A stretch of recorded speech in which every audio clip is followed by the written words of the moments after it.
தேவனுடைய பரிசுத்த நாமங்களுக்கு துதி கன மகிமை உண்டாவதாக. ரட்சிப்பை குறித்து பார்த்து கொண்டு வருகிறோம். பாவத்திலிருந்து ரட்சிக்கப்படுவதை குறித்து நான் பேசிக் கொண்டு வருகிறேன்.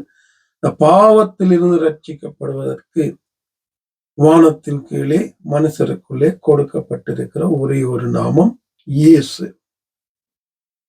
அப்போஸ்தலர் 4:12 இதை பார்த்தோம். அந்த 3 விதமான காலங்களை வேதம் பேசுவதை நாங்கள் பார்த்தோம் போன முறை. பழைய ஏற்பாடாயிருந்தாலும் சரி, புதிய ஏற்பாடாயிருந்தாலும் சரி, தேவனுடைய நோக்கமும் இயேசுடைய நோக்கமும் பரிசுத்த ஆவியானவருடைய நோக்கமும் சித்தமும்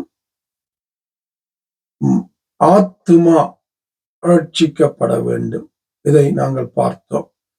தேவ சித்தம் என்ன என்ற செய்திகள்ல இதை நாங்கள் அநேக தடவைகள் பார்த்திருக்கிறோம். 1 தீமோத்தேயு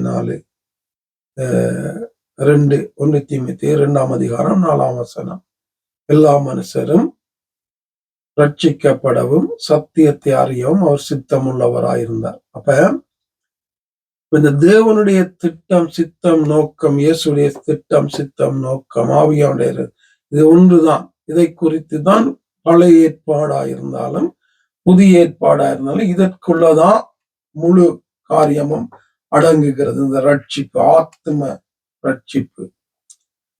இதற்கு புதிய ஏற்பாடுல அநேக வசனங்கள் உண்டு. 1 தீமோத்தேயு 2:4, தீத்து 2:11, 2 பேதுரு 3:9, 2 பேதுரு 1:21, லூக்கா 19:10, யோவான் 3:17. ரட்சிப்பு. இந்த ரட்சிப்புக்குத்தான் வேதம், இந்த ரட்சிப்புக்குள்ள ஜனங்களை நடத்துவதற்குத்தான் சபை, இந்த ரட்சிப்புக்குள்ள ஜனங்களை நடத்துவதற்குத்தான் ஊழியங்கள், ஊழியக்காரர்கள், அபிஷேகம், வரங்கள் எல்லாம் ஆண்டவர் கொடுத்ததன் நோக்கம் ஒன்றே ஒன்று.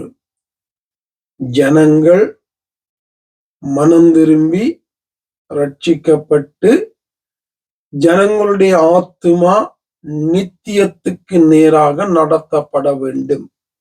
இதுக்குத்தான் பழைய ஏற்பாடு, புதிய ஏற்பாடு, ஊழியங்கள், வேதம், அபிஷேகம், சபைகள், வரங்கள் எல்லாமே இந்த ஆத்தும ரட்சிப்புக்காகத்தான் என் ஆண்டவராகிய தெய்வம் தந்திருக்கிறார்.